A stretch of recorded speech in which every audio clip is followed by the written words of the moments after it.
So today we're at the barber shop. And you know, ladies, this is where men really talk. We're downtown Chicago at the Headrest Barber Shop. And Shannon's going to be talking to Joe Walsh. This is where guys really talk. They talk open, they talk honest, they talk real. So we're putting Joe in the barber's chair. Shannon's in the barber's chair. And they're going to have some real dialogue, some real good conversation. So join us in the barbershop. The barbershop has always been a bastion of masculinity, a place where men can let their hair down, so to speak, where men can come and talk and share their feelings. But today we're going to talk to ex-Congressman Joe Walsh and get his opinion on the state of today's politics and America.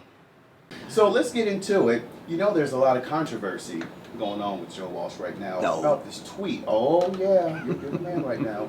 This tweet that you made to President Obama. Yeah. Some people take it, some people were offended by it. Oh yeah. Some people take it as a threat to the president when you said, watch out Obama, Yeah. real America is coming for you.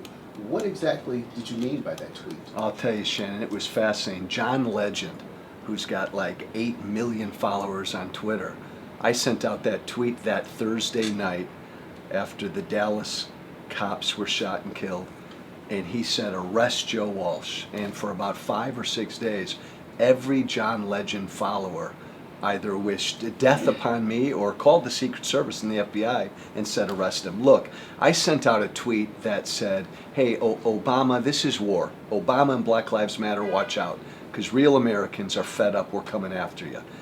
And I can see where people interpreted that as, oh my God, this guy Walsh wants violence on Obama. I would never do that. I mean, that would be the stupidest thing in the world to do, and it's wrong. So I would, let's just get that out of the way right now, Shannon. I would never incite violence against Obama or anybody else. What I meant was this: there is a war going on in this country. Our cops, I believe, are under attack, and real Americans need to stand up with our cops. And you know, it's interesting, Shannon, a lot of people got angry at me and thought real Americans was somehow a racist deal. But when you said real Americans, what do you mean? What is considered real Americans? What demographic is considered real Americans? Because the last time we checked, Obama was a real American. Absolutely. So what is a real American? Be very specific about that. In that tweet, it wasn't racist. Real American, white, black, and brown, you respect the police. If you throw rocks at cops, if you attack cops, if you kill cops, I don't give a damn what your race is, you're not a real American. Real Americans, white, black, and brown, who admit, you know what, there are bad cops, but we stand with our police. So that's what I meant. Regardless of race, you stand with our cops. So you said respect cops, but do you feel as if you disrespected Obama by saying we're coming after you? Real No. Americans are coming after you. No, not because again, I know what I meant. What I meant was when I said coming after you. And look, I'm no dummy. I know a lot of people could interpret that as, oh my gosh. But what I meant was, we're coming.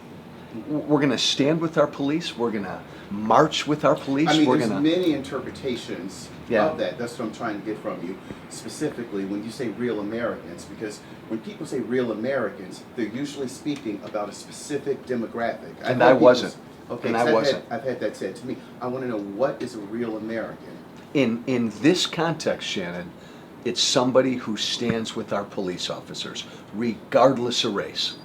Again, this was the night that 5 police officers were assassinated. Okay? If you do that, you ain't a real American. Again, I could give a damn what your race is. And what were the repercussions of that tweet? What happened? I couldn't go home. My wife and I couldn't go home. We received death threats. I've had to drive people have had to drive me to and from the radio show every day.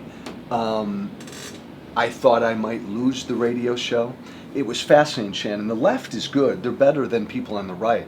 Because within an hour or two of that tweet, John Legend, Montel Williams, Kwame Bell, the African-American comedian who's wonderful, they all said, arrest this guy. The left around the country organized. They doxed me. You know what doxing is? No, I don't. I didn't either. They grab your personal information, your phone numbers, your addresses, your emails, and they tell everybody around the country, call him, email him, tell him that he should die, tell him he should lose their job. So they called the radio stations, every radio station. They called my wife and I and said, you're going to lose your work. We know where you live. You're going to lose your life. And this went on for days. Wow, that's interesting.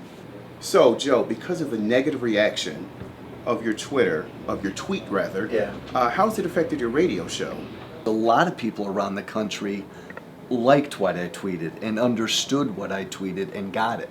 So it's that weird kind of a thing. There's no middle road with me. I got a lot of hate, but we actually expanded into 3 or 4 new markets right after that tweet. So it's like a love-hate relationship. Your actual listenership grew. Yeah, you know this because this is your business. There's no middle road with Joe Walsh. You either love him or you hate him, but that's usually good radio or good TV. So all good publicity is good publicity. That's what a lot of people say.